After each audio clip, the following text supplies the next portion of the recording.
खाना खाने जाना है, कंफ्यूज है कहाँ जाएं। दोस्त आए हुए तो अभी पूछते हैं, तो हम दोनों डिसाइड नहीं कर पा रहे। चैट जीपीटी से मशवरा लेते हैं। अस्सलाम वालेकुम चैट जीपीटी। वालेकुम अस्सलाम, अहलन व सहलन, कैफ अक़दर असादिक अल-यौम, इज़ा फी अई शै बस बस बस यार, एडी ज्यादा अरबी ना बोल। मैनू अरबी नहीं आंदी, पंजाबी आंदी है तेन। मेरे नाल पंजाबी च गल करी। हाँ बिल्कुल, मैं पंजाबी में भी गल कर सकता हूँ। अच्छा बस फिर यार, मेरी ये गल है कि ਅਸੀਂ ਖਾਣਾ ਖਾਣ ਜਾਣਾ ਚਾਹੁੰਦੇ ਹਾਂ। ਦੋ ਦੋਸਤ ਆ, ਦੋ ਆਪਸ਼ਨ ਆ। ਇਹ ਕਨਫਿਊਜ਼ ਹੋ ਗਏ ਆ। ਇੱਕ ਮੈਕਡੋਨਲਡ ਆ ਤੇ ਇੱਕ ਤੁਰਕਿਸ਼ ਰੈਸਟੋਰੈਂਟ ਆ। ਤੇ ਤੂੰ ਕੋਈ ਮਸ਼ਵਰਾ ਦੇ ਦੋ ਕਿ ਕਿੱਥੇ ਜਾਈਏ, ਮੈਕਡੋਨਲਡ ਚਲੇ जाइए या तुर्किश रेस्टोरेंट ਦੇ ਵਿੱਚ ਖਾਣਾ ਖਾਣ, डिनर करना वा। अच्छा समझ आ गया। तो अगर तुम्हें कुछ जल्दी आसान और जाना पहचाना खाना चाहिए तो मैकडॉनल्ड्स बढ़िया रहेगा, लेकिन अगर तुम्हें कुछ अलग मजेदार और ज्यादा स्वादिष्ट अनुभव चाहिए तो तुर्किश रेस्टोरेंट एक बेहतर ऑप्शन हो सकता है। ये तुम पर निर्भर करता है कि किस तरह का एक्सपीरियंस चाहिए। वो तो ठीक है भाई, निर्भर का की मतलब है चैट जीपीटी? अच्छा, निर्भर का मतलब है कि कुछ इस बात पर आधारित है या कुछ चीजों पर निर्भर करता है। भाई बात सुनो, निर्भर फिर आधारित, मैं कंफ्यूज हो गया। ये कोई उर्दू लैंग्वेज नहीं लग रही मैनू ना पंजाबी। ये मैनू आसान लफ्जां च समझाओ कि निर्भर ते आधारित का की मतलब है पंजाबी च या उर्दू दे विच, सिंपल अल्फाज दे विच चैट जीपीटी। हाँ बिल्कुल, तो निर्भर का मतलब है कि कुछ चीजों पर टिकी हुई हो, यानी कि किसी चीज पर आधारित हो।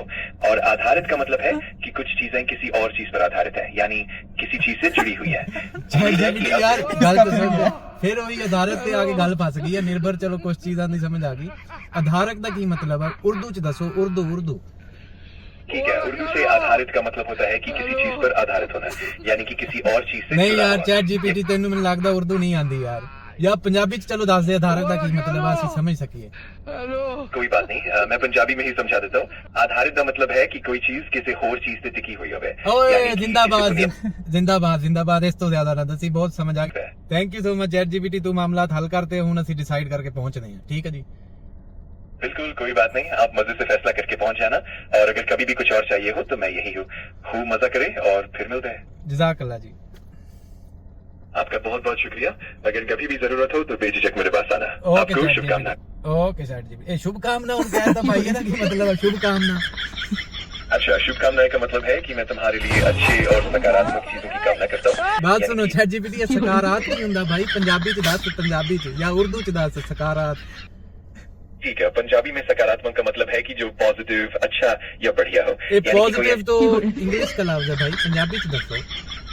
हाँ बिल्कुल सही कहा आपने। पंजाबी में हम सकारात्मक को उस चीज के अलावा भी इस्तेमाल करते हैं जो सकारात्मक, अच्छा या फायदेमंद हो। बहुत शुक्रिया, बहुत, हाँ जी समझ आ गई, तुम उम्मीद कर सकते हैं। बहुत शुक्रिया, मुझे भी खुशी हुई। और अगर कभी भी कुछ और चाहिए हो तो बेझिझक पूछें। जज़ाकल्लाह।